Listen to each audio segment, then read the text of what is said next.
মোহাম্মদ ইউনূসের নেতৃত্বে অন্তর্বর্তীকালীন সরকারের পদত্যাগ এবং অপশাসন নির্যাতনের প্রতিবাদে আগামী 16ই ফেব্রুয়ারি অবরোধ এবং 18ই ফেব্রুয়ারি হরতালের ডাক দিয়েছে আওয়ামী লীগ। মঙ্গলবার রাতে দলটির ফেসবুক ভেরিফাইড পেজ থেকে এই হরতালের বা এই কর্মসূচি ঘোষণা করা হয়। প্রেস বিজ্ঞপ্তিটিতে শেখ হাসিনাকেই প্রধানমন্ত্রী হিসেবে আখ্যা দিয়েছে দলটি এবং সেটা উল্লেখ করে অন্তর্বর্তী সরকারের পদত্যাগের দাবিতে এবং হরতাল অবরোধ কর্মসূচি বাস্তবায়নে 1 ফেব্রুয়ারি থেকেই মাঠে নামার ঘোষণা দিয়েছে ক্ষমতাচ্যুত আওয়ামী লীগ। কর্মী সমর্থক সহ বাংলাদেশের জনগণের কাছে কোনো ব্যাখ্যা বা জবাবদিহিতা ছাড়াই আওয়ামী লীগ যে বাংলাদেশের রাজনীতিতে আবারও ফেরার চেষ্টা আনুষ্ঠানিকভাবে শুরু করলো, এটা সম্ভবত দেশের আইনশৃঙ্খলা পরিস্থিতি নিয়ন্ত্রণে আনতে এবং সব সেক্টরে অনিশ্চয়তা এবং উচ্ছৃঙ্খলতা ঠেকাতে ক্রমাগতভাবে ব্যর্থ কিন্তু দ্রুত নির্বাচন দিয়ে নির্বাচিত সরকারের হাতে ক্ষমতা ছেড়ে যেতে অনিচ্ছুক ইউনূস সরকারের প্রতি দ্রব্যমূল্যের ঊর্ধ্বগতি এবং চাকরি হারিয়ে ব্যবসার ক্ষতি সামাল দিতে অস্থির হয়ে অর্থনৈতিক চাপে জেরবার মানুষ কতটা রুষ্ট ক্ষুব্ধ তা পরীক্ষা করে দেখবার প্রথম কৌশল হিসেবে বিবেচনা করা যায়। ইউনূস সরকারে মন্ত্রী হয়েছেন শেখ হাসিনার পতন ঘটানোর ছাত্ররা। সরকারে বসেই তারা নির্বাচনে যোগ দেওয়ার জন্য রাজনৈতিক দল গড়ছেন। জামায়াত সংস্কার বিচার শেষে একটা যৌক্তিক সময়ে নির্বাচন দেওয়ার পক্ষে একমত ইউনূস সরকার এবং ছাত্রদের সঙ্গে। আর অন্যদিকে বিএনপি তারেক রহমানের পর খালেদা জিয়াকেও বিদেশ পাঠিয়ে দেওয়ায় এখন নেতৃত্ব শূন্য অবস্থায় রয়েছে এবং ঠিক এই মুহূর্তে দ্রুত নির্বাচন কিংবা অন্য কোনো দাবি নিয়ে ইউনূস সরকারের সঙ্গে আলোচনা কিংবা দর কষাকষির অবস্থায় নেই দলটি। এই অবস্থায় দেশ পরিচালনায় নিয়ন্ত্রণহীন ইউনূস সরকার। ইউনূস সাহেব নিজেই বলেছেন যে তারা অভিজ্ঞতাহীন সরকার পরিচালনায় এবং 6 মাসেরও বেশি সময় ধরে জনগণকে কোনো ইতিবাচক সংস্কার বা পদক্ষেপ দেখাতে ব্যর্থ এই ইউনূস সরকারের বিরুদ্ধে আসলে আওয়ামী লীগকেই জনগণ বিকল্প হিসেবে এখনো মনে করছে কিনা তা সম্ভবত পরখ করে দেখতে চাইছে আওয়ামী লীগ এই কর্মসূচির মাধ্যমে।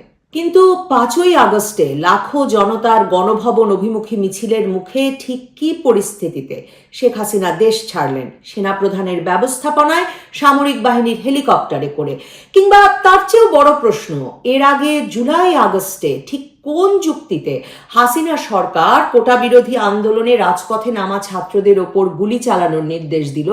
কিভাবে টানা সে সময়টা জুড়ে পুলিশ ছাত্র জনতার ওপর প্রাণঘাতী অস্ত্রের ব্যবহার করতে পারলো? শত শত ছাত্র জনতাকে হত্যা, কয়েকশো মানুষের অন্ধত্ব, হাজারো মানুষের অঙ্গহানি ঘটিয়ে তাদের আহত করে কারফিউ দিয়ে ইন্টারনেট বন্ধ রেখে কেন হাসিনা সরকার ক্ষমতায় টিকে যেতে চেয়েছিলেন এবং তারপর সর্বাত্মক চেষ্টার পরেও যে তারা শেষ পর্যন্ত ক্ষমতায় থাকতে পারেন নাই, ছাত্র জনতাকে হত্যার ক্ষোভে এক দফা এক দাবিতে ফুঁসে ওঠা গণসমুদ্রের সামনে সে কথা স্বীকার না করে কর্মসূচি দিয়ে কি সত্যি কর্মী সমর্থকদের মাঠে নামাতে পারবে শেখ হাসিনার আওয়ামী লীগ? ঘোষিত কর্মসূচি অনুযায়ী আগামী 1 ফেব্রুয়ারি শনিবার থেকে 5ই ফেব্রুয়ারি বুধবার পর্যন্ত দাবির লিফলেট বা প্রচারপত্র বিলি করবে আওয়ামী লীগ। 6ই ফেব্রুয়ারি বৃহস্পতিবার দেশে প্রতিবাদ মিছিল ও সমাবেশ করবে। 10ই ফেব্রুয়ারি অনুষ্ঠিত হবে বিক্ষোভ মিছিল এবং সমাবেশ।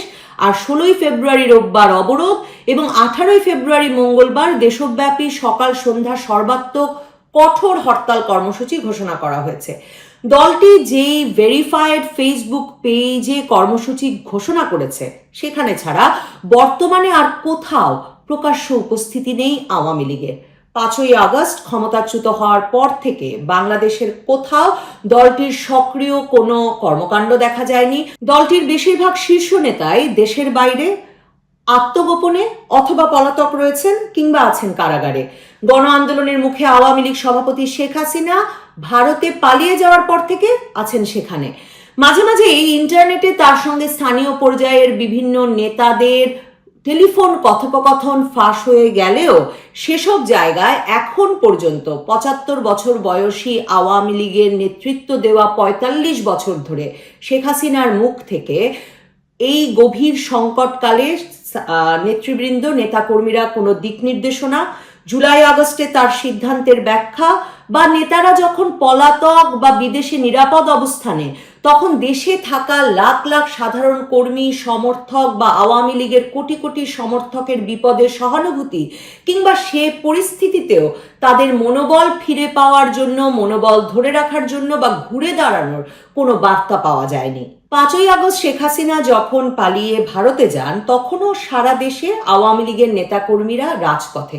সেনাবাহিনী হাসিনা সরকারের নির্দেশের বাইরে গিয়ে গণ অভ্যুত্থান প্রচেষ্টা প্রতিরোধের কোনো চেষ্টা করবে না 3 তারিখে এমন সিদ্ধান্ত নিলেও, এবং এরপর ছাত্ররা সরকার পতনের এক দফা এক দাবি দিলেও এমন পরিস্থিতিতে সরকার পতনের সম্ভাবনা বা শেখ হাসিনার পরিকল্পনা বিষয়ে কোনো কিছুই জানতেন না দলীয় নেতাকর্মীরা। তিনি ভারত চলে গেছেন, টেলিভিশনে এমন ঘোষণা আসার পরেই সারা দেশের নেতাকর্মীরা জানতে পারেন সরকারের পতন হয়েছে, শেখ হাসিনা আর দেশে নেই। সরকার পতনের পর থেকে অত্যাচার, নির্যাতন, এলাকা ছাড়া হওয়া, গৃহহারা হওয়া যেসব স্থানীয় নেতাকর্মী তারা এখন পর্যন্ত 6 মাসের বেশি সময়ও এলাকার এমপি বা কেন্দ্রীয় নেতাদের সঙ্গে যোগাযোগ স্থাপন করতে পারেন নাই, তাদের কাছ থেকে কোনো ভরসা বা দিক নির্দেশনা পান নাই। 2008 সালে বিরাট সংখ্যাগরিষ্ঠতায় ক্ষমতায় আসার পর থেকেই আওয়ামী লীগ এর রাজনীতির প্রধান যে শক্তি, এর দল, তাকে ক্রমাগতভাবে দুর্বল করেছে। দলের শীর্ষ সিদ্ধান্ত গ্রহণকারী সভাপতি মণ্ডলী থেকে স্থানীয় পর্যায় পর্যন্ত এর গণতান্ত্রিকভাবে নির্বাচিত যে কমিটিগুলো ছিল সেগুলো অকার্যকর হয়ে পড়েছে। তৃণমূল পর্যন্ত সক্রিয় নিবেদিত প্রাণ নেতাকর্মীরা গুরুত্ব হারিয়েছেন দলে। এর ফলে দলের ভেতরে ক্রমাগত একটা কাঠামোহীনতা এবং নিষ্ক্রিয়তা আওয়ামী লীগের স্বভাব হয়ে দাঁড়িয়েছিল। 2024 সালে তাই আওয়ামী লীগ যখন ক্ষমতা ছাড়তে বাধ্য হলো, তার 1 দশকেরও বেশি সময় আগে থেকে সারা দেশে দলটির কমিটিগুলো নিষ্ক্রিয়। এখন তাই যে অবস্থায় আওয়ামী লীগের এমপি, মন্ত্রী হওয়া নেতারা কেউ কারাগারে, বেশিরভাগই বিদেশে, সপরিবারে নিরাপদ আশ্রয়ে এবং 6 মাসের বেশি সময় পার হওয়ার পরেও কেউ এখনো বাংলাদেশে তো নয়ই, পৃথিবীর কোথাও প্রকাশ্য কোনো জনসংযোগ শুরু করেন নাই, এমনকি ফেসবুকেও এখনো চেহারা দেখাচ্ছেন না, তখন দলের ফেসবুক ভেরিফাইড পেজে বিজ্ঞপ্তি দিয়ে আহ্বান জানালেই আওয়ামী লীগের কতজন কর্মী সমর্থক পথে নামার অবস্থায় আছেন সে প্রশ্ন থেকেই যায়। বাংলাদেশের রাজনীতিতে বিশেষ করে আওয়ামী লীগ সমর্থকদের মধ্যে এই রাজনীতির প্রতি সমর্থন এবং আস্থা সাধারণভাবেই এতটাই অবিচল যে নানা ঘাত প্রতিঘাত, হত্যা, নির্যাতন, গ্রেফতার মামলাতেও 75-এর পর 21 বছরেও সেই সমর্থন অটুট ছিল। 81 সালে শেখ হাসিনা দেশে ফেরার পর থেকে তিনিই হয়ে উঠেছিলেন আওয়ামী লীগের অবিসংবাদিত নেতা।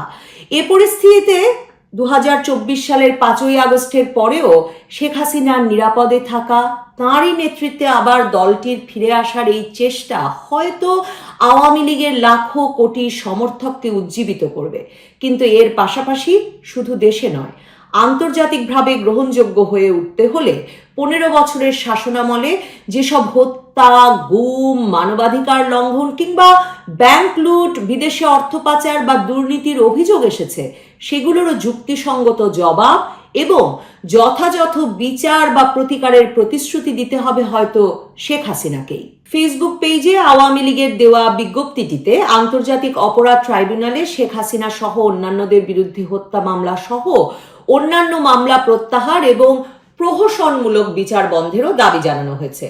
ইউনূস সরকারের করা ঢালাও হত্যা মামলা এবং সেসবের ভিত্তিতে আওয়ামী লীগের নেতা, কর্মী, সমর্থকদের সারা দেশ জুড়ে মিথ্যা মামলায় হয়রানি, গ্রেফতার, জামিন না দিয়ে আটকে রাখা, এসবের নিন্দা জানাচ্ছে এখন আন্তর্জাতিক সংগঠনগুলো। হিউম্যান রাইটস ওয়াচ বাংলাদেশের নির্বিচারে গ্রেফতার ও প্রতিশোধমূলক সহিংসতা বন্ধ করতে অন্তর্বর্তীকালীন সরকারকে সুপারিশ করেছে। কিন্তু জুলাই আগস্টে বিপুল সংখ্যায় নিহত আহতের ঘটনা স্বীকার না করে এবং এর তদন্ত ও বিচারের প্রয়োজনীয়তা অস্বীকার করে বোধহয় বাংলাদেশের রাজনীতিতে ফিরে আসা কঠিন এখন যে কোনো দলের পক্ষেই। বিশেষ করে বাংলাদেশের তরুণ প্রায় 2.5 কোটির বেশি তরুণ ভোটার, তারা নিশ্চিতভাবে 2024-এর জুলাই আগস্ট মাসের বিপুল রক্তক্ষয়ের বিচার এবং এর প্রতিকার চাইবেন, এবং তারাই আসলে সামনের দিনগুলোতে নির্ধারণ করবেন আওয়ামী লীগের রাজনীতির ভবিষ্যৎ, শেখ হাসিনার আওয়ামী লীগ বাংলাদেশে ফিরতে পারবে কিনা।